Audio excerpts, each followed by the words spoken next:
Have you ever felt scared to show your true self, even to the one you love the most? Picture this. You're holding back tears, biting your tongue, afraid that opening up might make you seem weak. But what if I told you that this fear is holding you back from the deepest kind of love? Welcome to the Hidden Strategist, where we decode the secrets of love, connection, and relationships. Today, we're diving into a truth most people shy away from: why emotional vulnerability is the glue that binds love, and how you can embrace it without fear. Let me tell you a story about Sarah and Jake. On the surface, they had the perfect relationship: dinner dates, laughter, shared dreams.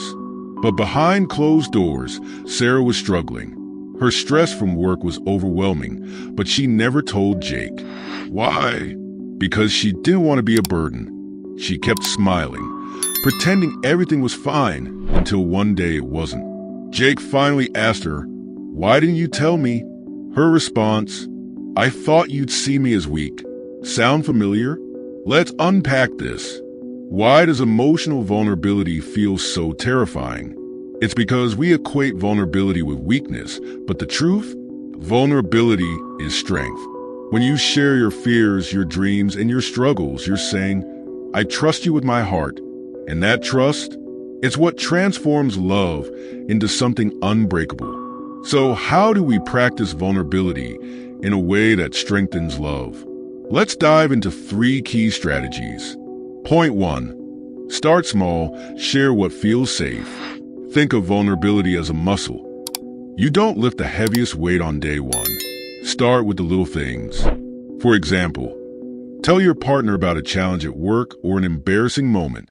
These small shares build trust and set the stage for deeper conversations. Remember, vulnerability doesn't mean oversharing. It means sharing what feels true and safe for you. Point 2. Listen without judgment. Here's the thing. Vulnerability is a two-way street. If your partner opens up to you, your reaction matters. Jake learned this the hard way. When Sarah finally told him about her struggles, he interrupted with advice instead of just listening. She shut down, feeling misunderstood. The lesson? Sometimes the best response is no response at all, just a quiet, "I hear you." Point 3. Embrace the messy moments. Here's a secret no one tells you.